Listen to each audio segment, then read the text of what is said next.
Hey everyone, Scooby-Foo here. This is going to be a very off-the-cuff video, a bit different from my usual heavily scripted style. I have no script, just a couple notes, just in case I forget. And we're just going to be reading the TWAB, discussing what changes there are, what they mean. So, let's start reading it. This week at Bungie, we're taking a pass on armor mods and exotics. I should also say, this isn't going to be a word-for-word reading. I'll be skipping over stuff if it's not as important. Try not to pad the video out, etc. A sort of recap of this week. There is the epilogue, new override stuff. I would heavily suggest checking that out if you haven't yet. And there are champion mods. Next season, we are getting anti-barrier auto rifle, unstoppable linear fusion and fusion rifle, overload bow, unstoppable pulse rifle, and unstoppable sidearm. We are also going to be getting anti-barrier sword. They forgot it in this tweet. And as well, there is usually an unstoppable grenade and rather unstoppable melee and overload grenade mod, and then usually something to do with warmind cells. So it's not all of the champion mods, but that's most of them. I might have said anti-barrier sword there, I meant overload sword. Now, there's some things to keep in mind here. I've got them all here on me. In terms of anti-barrier auto rifle, there's not a whole lot to keep in mind for exotics. Most of the exotic auto rifles are pretty whatever, Cerberus, Hardlight. Nothing really amazing. In my opinion, one of the better ones right now is Tommy's Matchbook, but I would not use that in high-level content. There are two auto rifles that I think stand out in the legendary category, however. That would be the 7th Seraph Carbine with 4th times the charm, as that'll give it a huge mag, make it very good for breaking barriers. As well, not that it's acquirable right now, but if you can get a high zoom, max range horror story. See, I have it in D2 Gunsmith here. The roll I have will hit up to 42 meters. That's a long range. It's not quite, the 100 meter damage drop-off that a scout might have, but 42 meters is most ranges you're going to be fighting at. As I said, this isn't available right now. However, this is a Festival of the Lost weapon, and that event will be happening next season. So while Festival of the Lost is up, I would keep your eyes out for a high-range horror story, as 42 meters is a lot higher than the Seraph Carbine's 34 with rangefinder. If you get Vorpal or something on it, it's only 31 meters. So, that is something to keep in mind. Even if there are no two exemplary exotic options, these two are both very solid anti-barrier. Now, it's also important to remember, Ariana's Vow exists. This has inherent anti-barrier on it. It is a special ammo hand cannon. You can pick it up from the Monument to Lost Lights in the tower, the exotic archive. As well, Lament has intrinsic anti-barrier for its revved attacks. It's Lament, you know? So that's it for anti-barrier. We also have Overload Bow. Now, I'm just going to be straight up here. All of the exotic bows are good for this. For different reasons. Monarch is good because the poison ticks that you get on fully drawn arrows will reapply overload and re-stun the champion if the poison ticks when the champion becomes stunnable again. I love this bow with overload. It is by far the best thing I have found for locking an overload champion down. However, Tiku's Divination, well, it didn't see much use this season, is very, very good in high-level content due to the fact that It can just chain explosions. You can combo it with Wrath of Rasputin. It's just way too good to ignore. So I would keep an eye out for Tiku's next season. For lower level content, like around Hero, you can't ignore Trinity Ghoul. I don't like it too much. I've found in high level content, it really tends to sort of taper off when you can't one-shot lower tier enemies. However, for lower tier activities that have champions, I would not ignore Trinity Ghoul. As well, even a normal legendary bow will be good for overloading, as, assuming it works the same way it has every other time, you will overload on your first perfectly drawn arrow.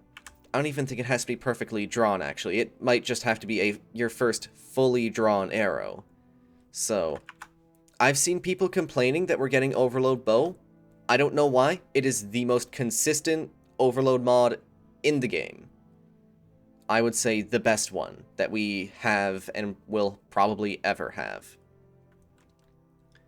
Now, for unstoppables, we got sidearms, pulses, and fusion. Well, sidearms, pulses, fusions, and linear fusions. I'm gonna ignore sidearms, like everyone else does. For pulse rifles, I actually forgot to grab one from my vault here. However, I would not sleep on Outbreak Perfected. This thing is great for team shotting. Everyone in your team is going to have to run it. But for a primary, it does amazing DPS. It does surprisingly well in GMs. And I wouldn't sleep on Outbreak for Unstoppable Pulse.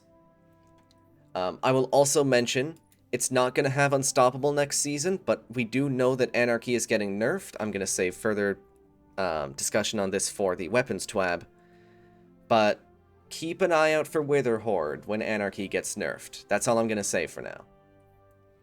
Now, in terms of unstoppable fusions, we have quite a few options. So, first off, get it out of the way. Vex Mythoclast is technically a fusion rifle, which means it will have unstoppable. The use case that pops into my head for this is using the primary mode to stun an unstoppable champion, switching to the LFR mode, and then, shooting it with that. We'll see how good that is in reality. As well, Vex is getting a rework or a buff or something next season, as are a bunch of other fusions, so anything specific here is subject to change. I would be remiss if I didn't mention Telesto. It's Telesto. It's probably going to break something next season. That's just how it is. But otherwise, it is just generally pretty good, so having Unstoppable on it will be quite nice.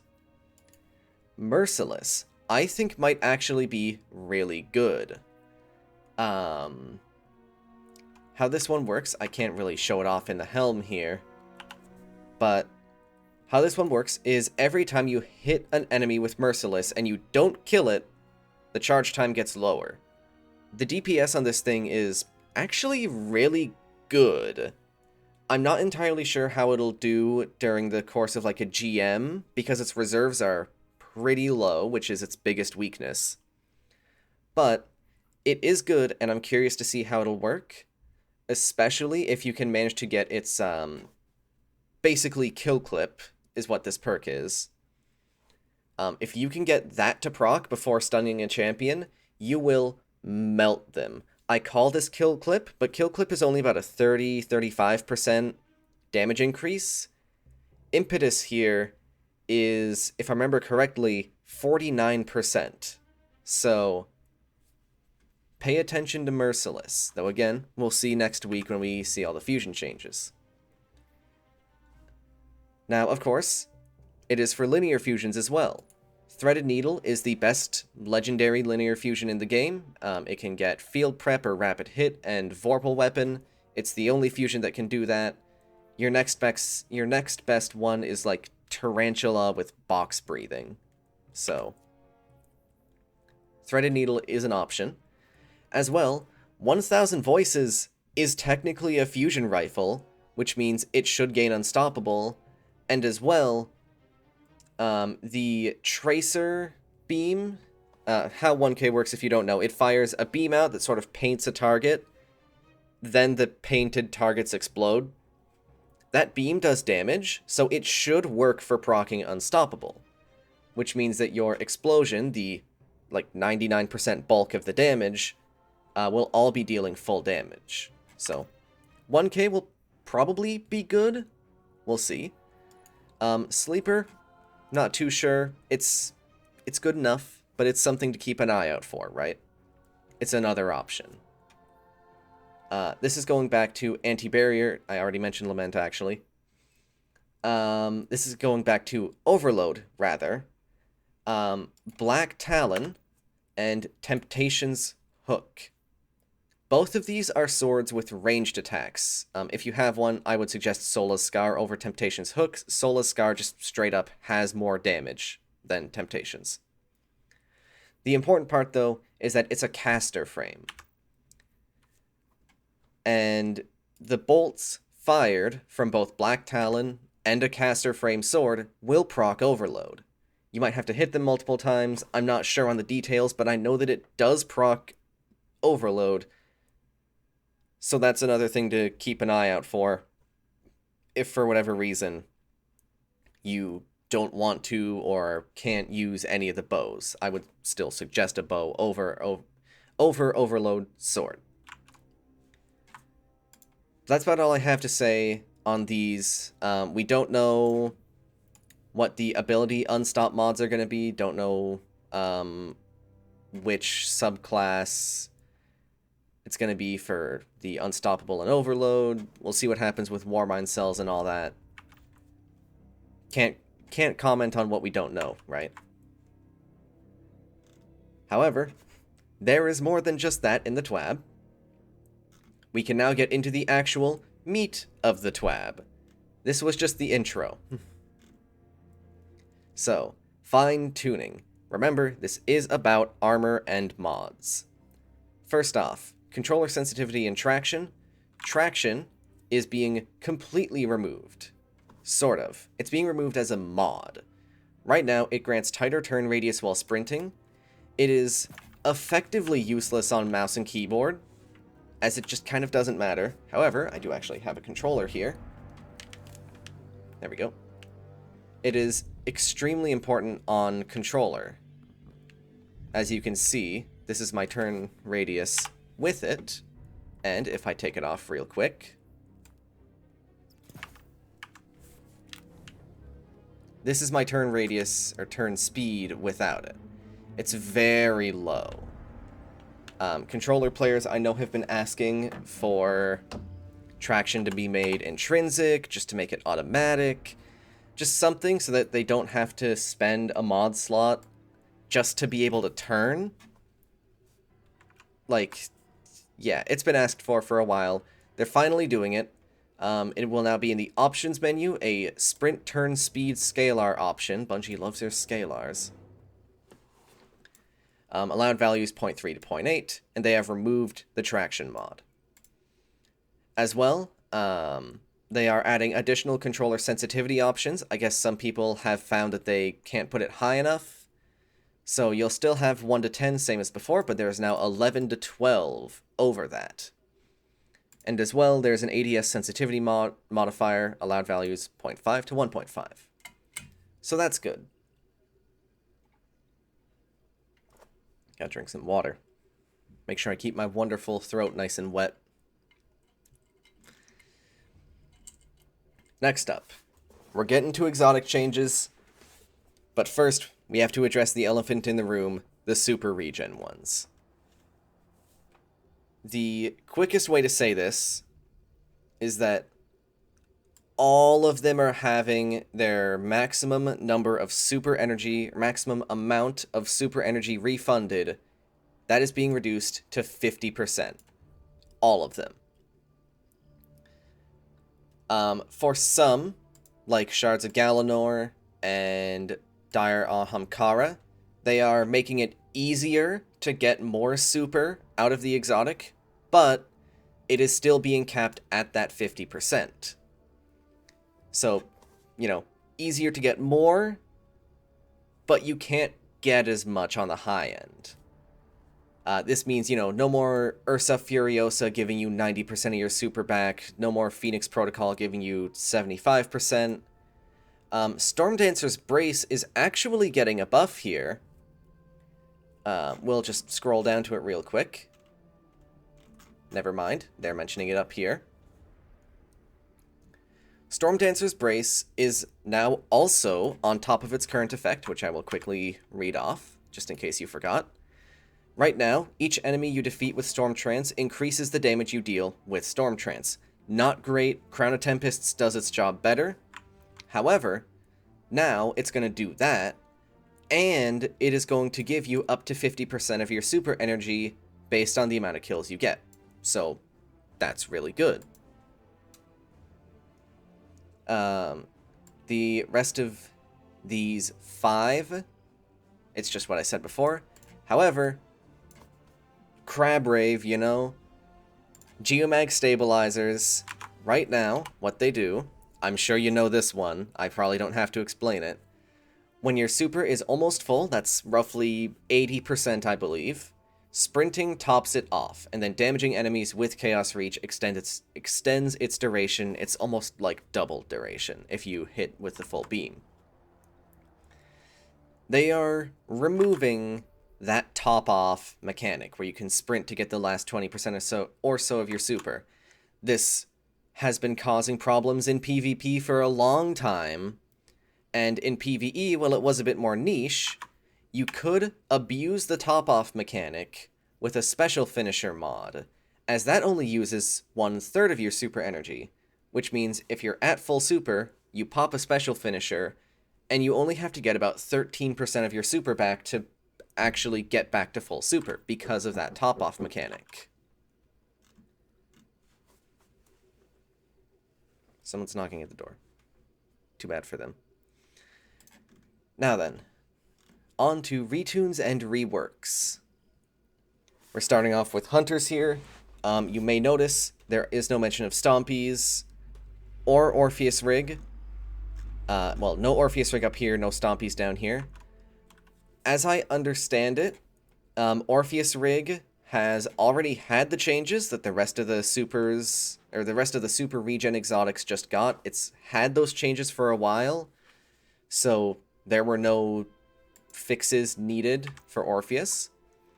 And Stompies, they mention there are a few exotics that missed the boat this time that need extra special attention, like a certain pair of hunter boots, and a lot more that could benefit from a nudge or two. So they're aware of them, they want to make the changes, they just didn't make it into this round. So, let's get into the actual changes that are happening after I drink some more water.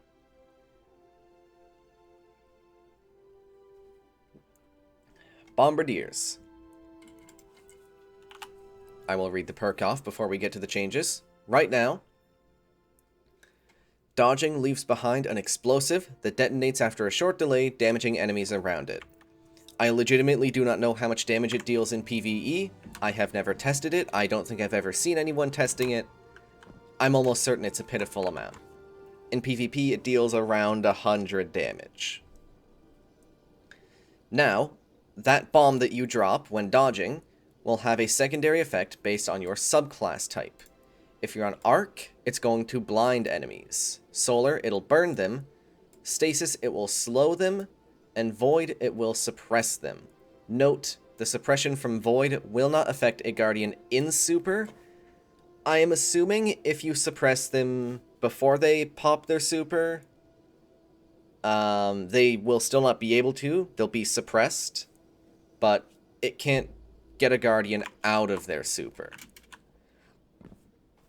Now, there's one thing I am primarily curious about this with, and that is the slow that you get for dodging with stasis. The reason I'm interested in that is... Alright, I'm back. Sorry, interruptions. Anyways, talking about the slow. So, Hunters have a stasis aspect called Winter's Shroud that slows enemies around you when you use your dodge. I don't remember how many stacks of slow it applies. What I'm interested in is how many stacks of slow the Bombardier's bomb is going to apply, and if that will allow you to freeze somebody just by dodging and hitting them with the bomb. We'll see how that goes. We'll see how much damage the burn does, how long the suppress lasts. But it's going to be interesting. Anyways, next up for hunters is Graviton Forfeit. Right now, it increases the duration of any invisibility effects. Your melee recharges faster while you are invisible. Along with that, they are going to increase the bonus invisibility duration. I believe right now it's only a couple seconds. The melee regen speed will now increase based on the number of enemies that are near you. Interesting to see how that's going to go. And while you are invisible, your recovery is greatly increased and your weapons are going to reload more quickly. I can see what they're going for here. They're kind of trying to have this sort of equalize with Omnioculus, which right now is just the best invisibility armor for hunters. We'll see how effective that is. Omnioculus has a lot of stuff going for it. But it's nice that they're sort of bringing Graviton Forfeit up to try and match where Omnioculus is right now. Next for hunters, Lucky Pants. Right now, precision hits load 1 round into the chamber of stowed hand cannons, and hand cannons ready faster and are more accurate immediately after swapping to them. Think like having quick draw on every hand cannon and opening shot right after switching to them. That's roughly what you can think of this as, because the precision hits loading around is barely ever useful. They are adding to Lucky Pants. They are adding an intrinsic hand cannon holster mod, replacing the previous functionality with the following. Quote, when you ready a fully loaded hand cannon that deals kinetic damage or damage matching your subclass energy type, for a short time, each hit against a combatant from that hand cannon increases the damage of the next shot. And note, no, Hawkmoon won't be able to one-shot a raid boss using these legs. Other hand cannons will get a fun edge in combat, though. Now, I'm not sure if they mean that the new buff just isn't going to apply to exotics, or if it's going to apply differently to each exotic. I am interested to see how these will still work with Hawkmoon, if they do at all. Maybe see how they work with Ace. Might help get, or it might help you get that first kill in PvE to proc Memento Mori. We'll see. Malfeasance is an interesting case. We'll see if the additional damage like affects the slug bow or the slug explosion damage. Be interesting. Thorn, like there's quite a bit to think here. You know, Crimson might stack it 3 times as fast because of its 3-round burst. We'll see. And what is a hand cannon holster mod? It is a new kind of mod that reloads stowed weapons. More on that below. First, we have more exotics, though. Titan. First off, Precious Scars. Right now, let's get to it. Right now, Precious Scars gives the following effect. After reviving or being revived, you gain an aura that provides overshields to you and nearby allies. That's it. That's all it does. It's not good right now. I haven't seen anyone using it ever. Now, along with that effect, it will create a burst of healing and bonus recovery around you whenever you kill an enemy with a weapon whose damage type matches your subclass type. We're seeing a lot of this matching your weapons to your subclass. That's very interesting. I think this will be much more useful in PvP than PvE. That is an interesting way to balance an exotic, because it forces you to think about what element your weapon is, you know?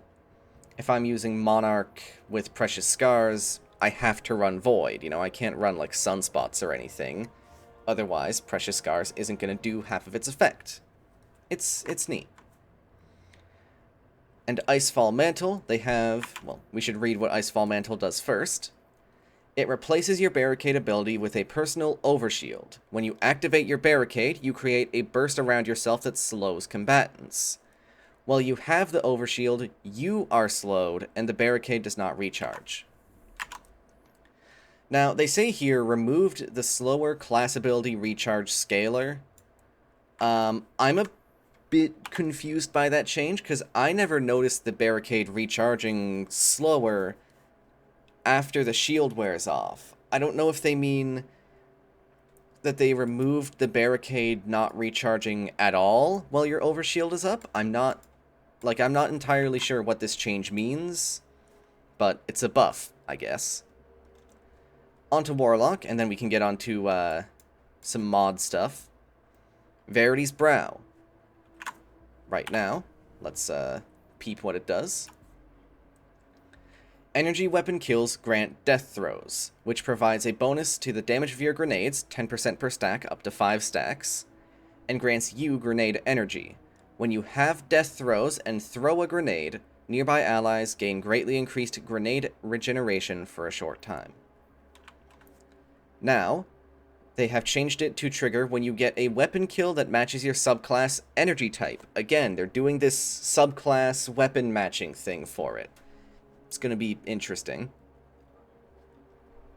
And they have doubled the grenade damage bonus to 20% up from 10%. So previously it was 10% per stack up to 5 stacks.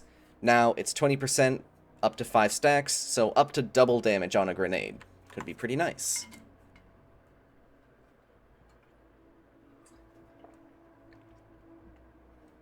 Next, the Stag.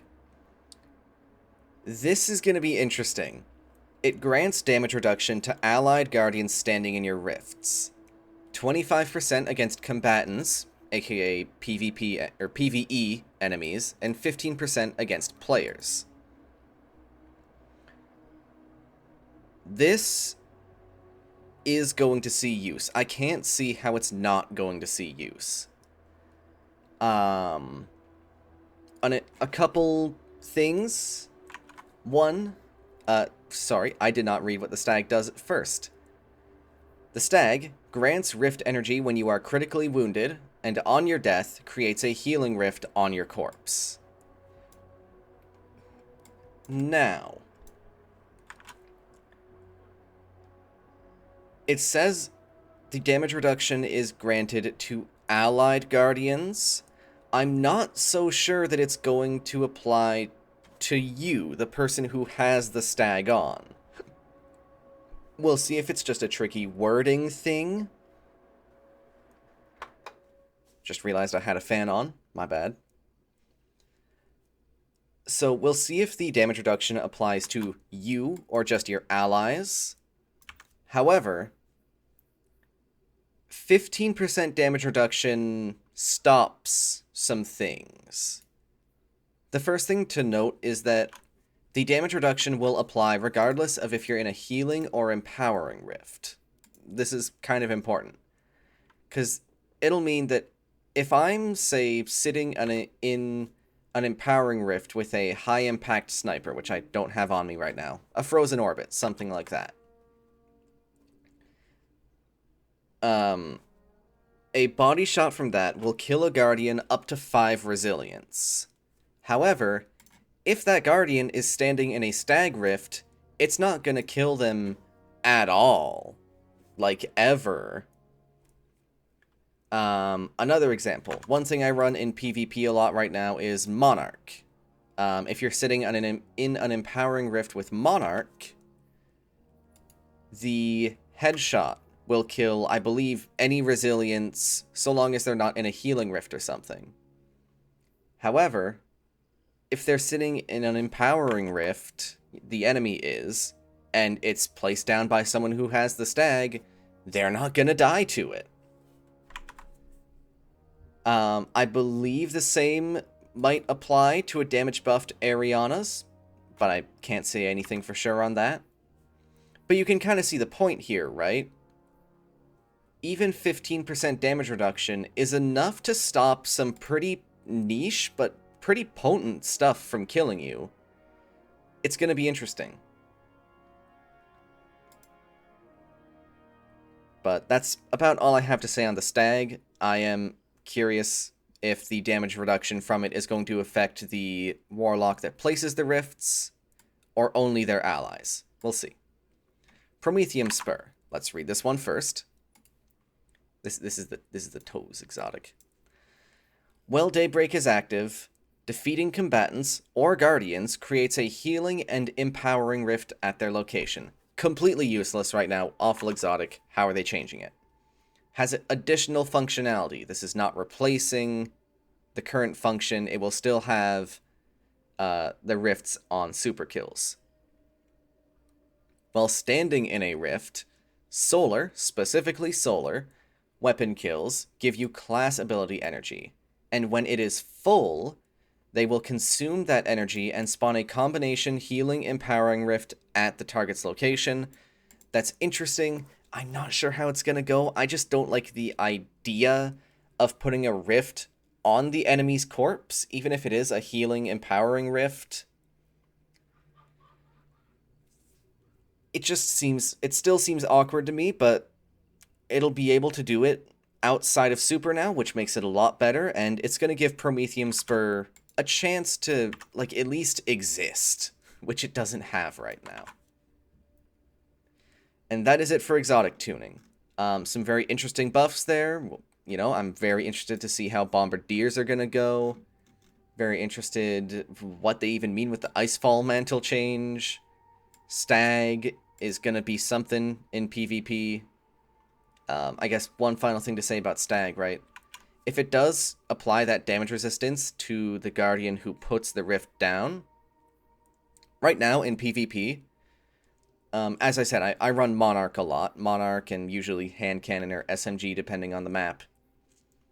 I run Nova Warp with that. And because of that, this season I have been using, don't have them on me, but I've been using Controverse Hold with it because, you know, it's Nova Warp, right?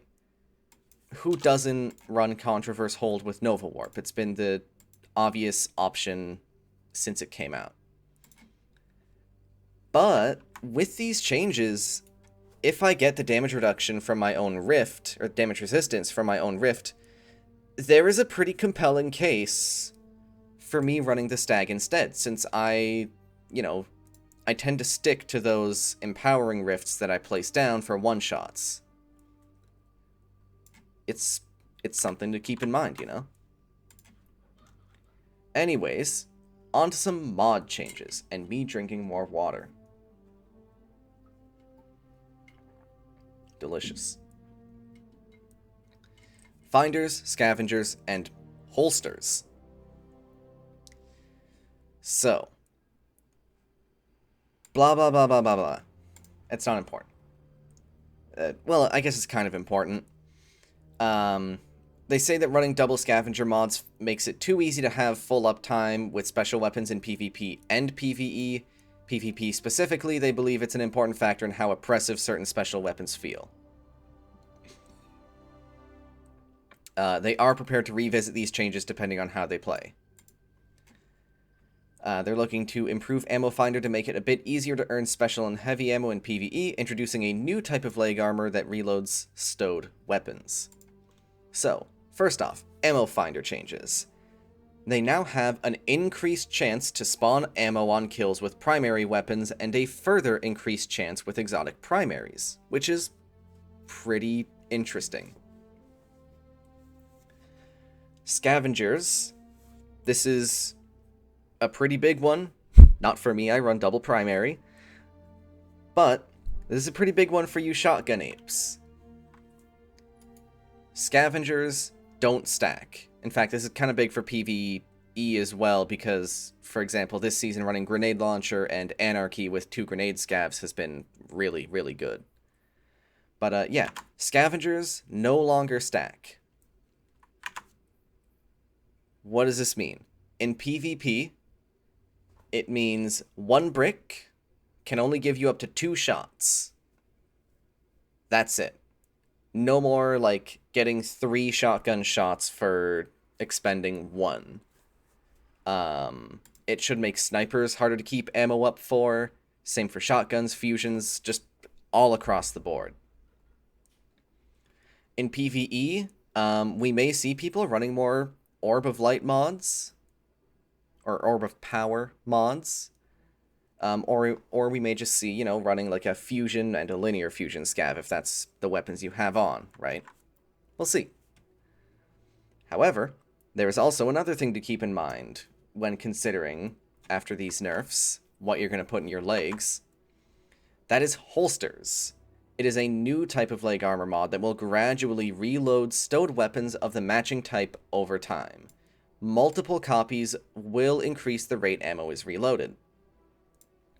So it's like, I don't have a machine gun on me with it right now, but it's kind of like having reconstruction on a machine gun, which I really wish I could find my commemoration. There we go.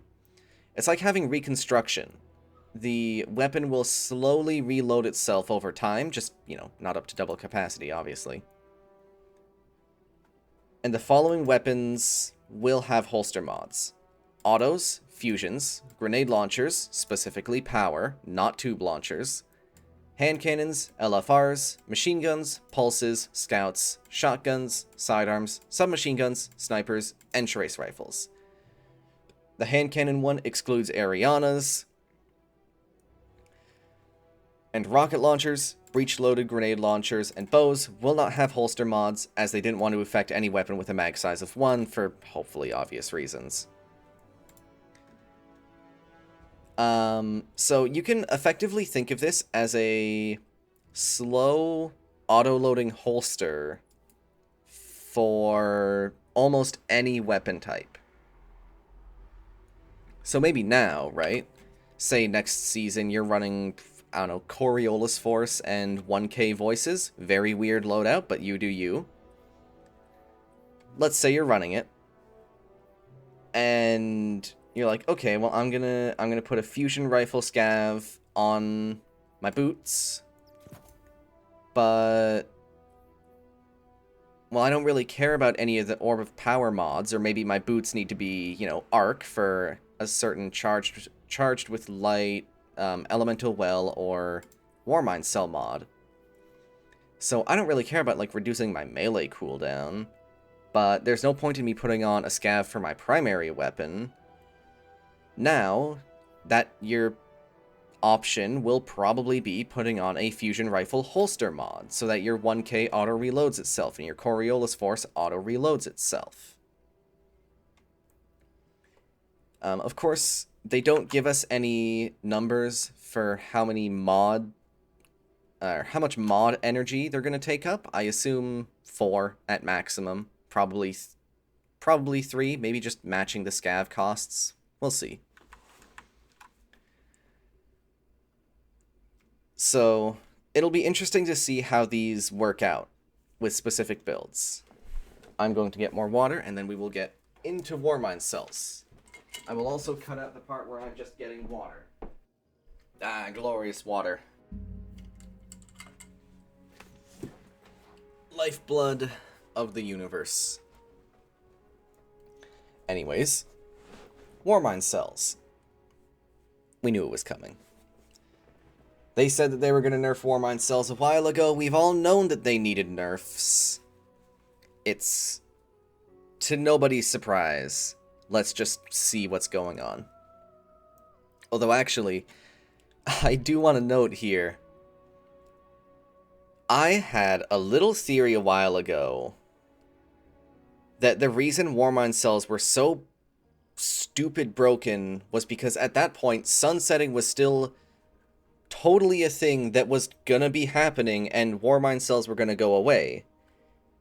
So Bungie did what Bungie was gonna do. They made them really broken, because they knew, in a year's time, they'll be gone.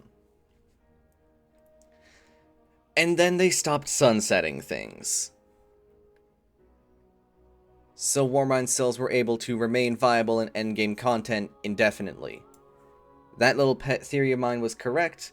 I feel vindicated. Let's get to the changes. Base Warmind cells. So, just no global reach, none of that.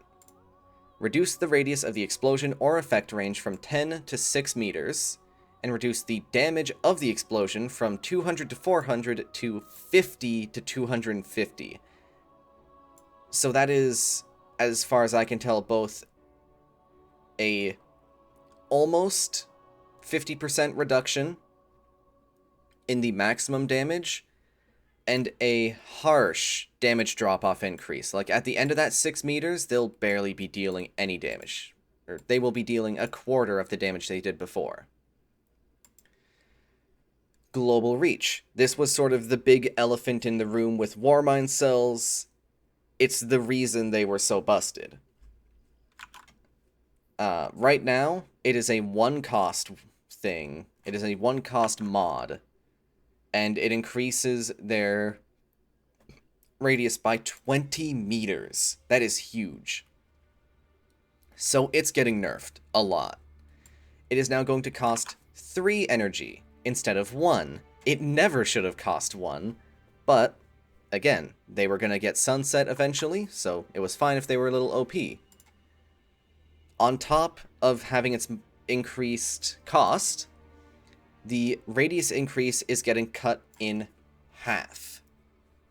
This means that compared to before, let's just say all you have is an Ikelos weapon and global reach. Your Warmind cell is going to have half the range it did before, from a total of 30 to 16 damage, from 30 to 16 meters of radius. And the damage on the high end is going to be cut in nearly half, and at the edge of that 16 meter radius, it will barely be doing any damage at all. There are more nerfs, though. We're not done. Cellular suppression. What this does right now, I believe I have a void piece on.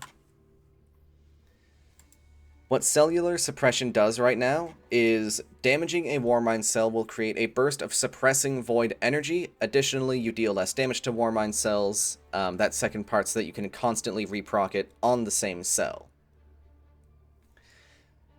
For high-end content, I think cellular suppression is more broken than Rage of the Warmind. You know, the boom cells that you see everyone run. I think cellular suppression is better than that. I think it's far better than that.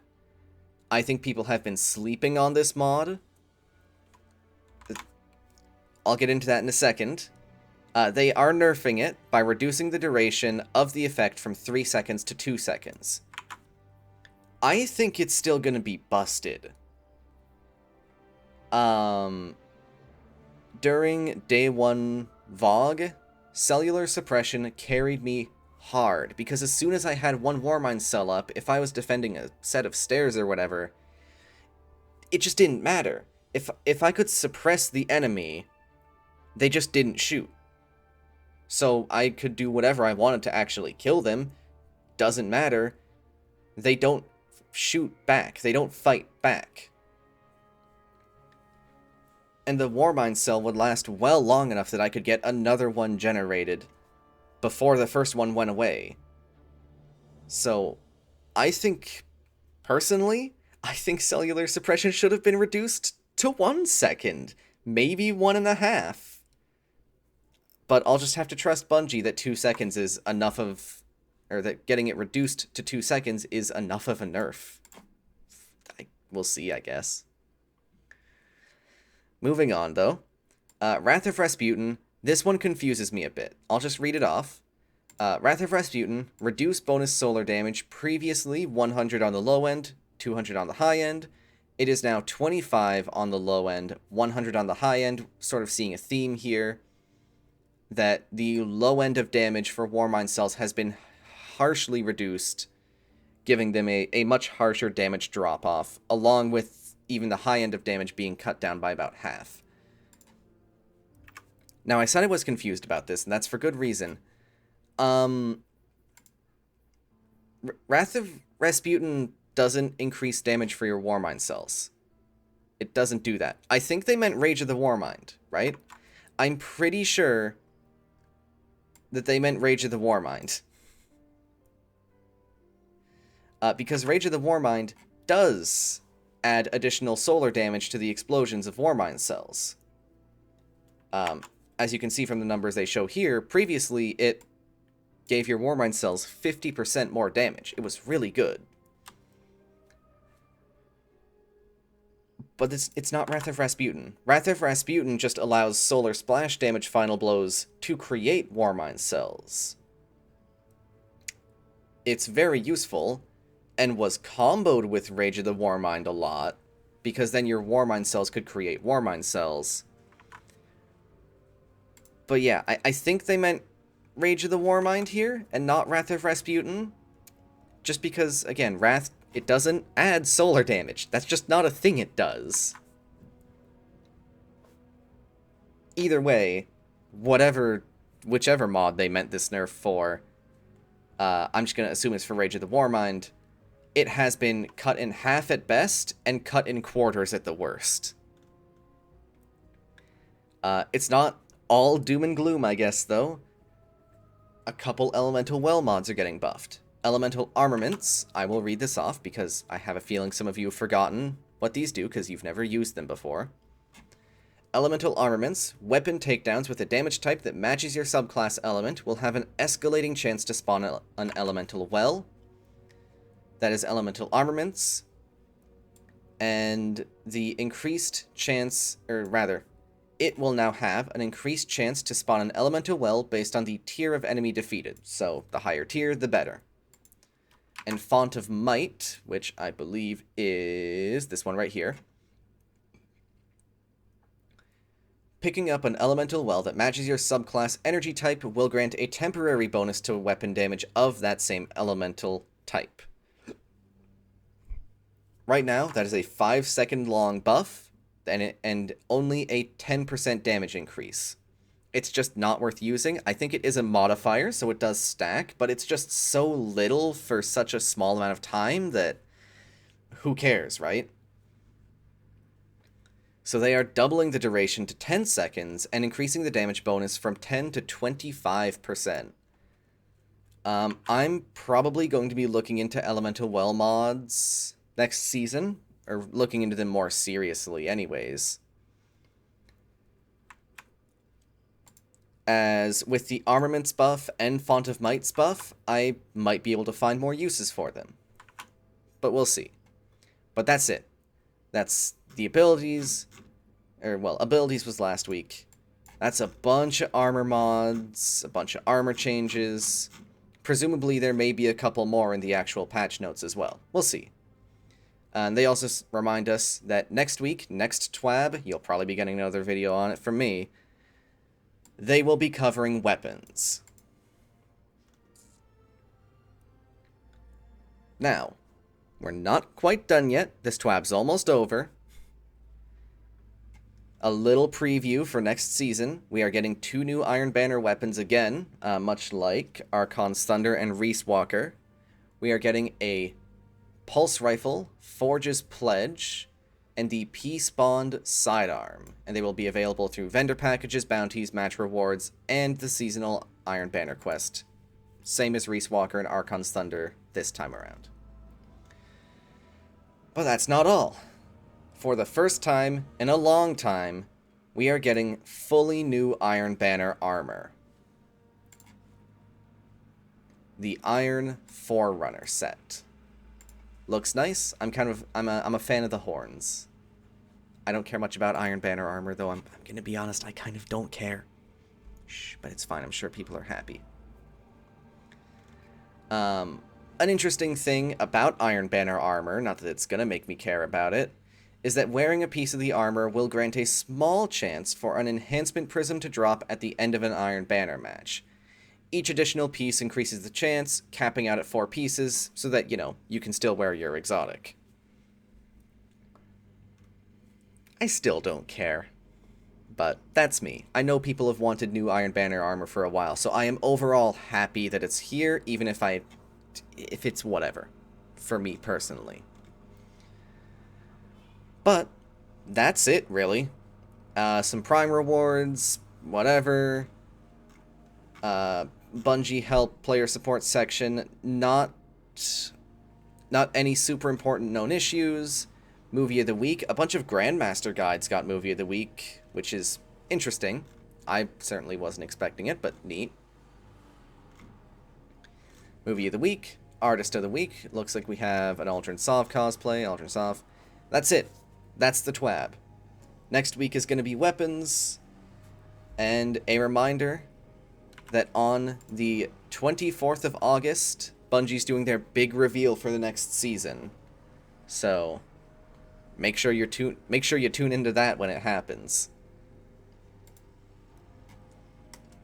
But that's it. That's the TWAB. A lot of armor changes. I am interested to see how some of these are going to play out. Stag, Bombardiers, Lucky Pants in PvE. It's going to be really interesting. That is it for me. That is it from me for now, though. Thank you for watching this kind of rambly, weird, off-the-cuff video. I'm not really sure how I feel about doing these. If you have watched all the way through this, how? Thank you, I guess. Let me know how you felt about this video specifically. Again, this is completely unscripted. I have been recording for almost an hour now. I can see how people make TWAB videos so long. Yeah. Thank you for watching. Drop a like, subscribe, follow Twitter, join Discord. And yeah, have a good time.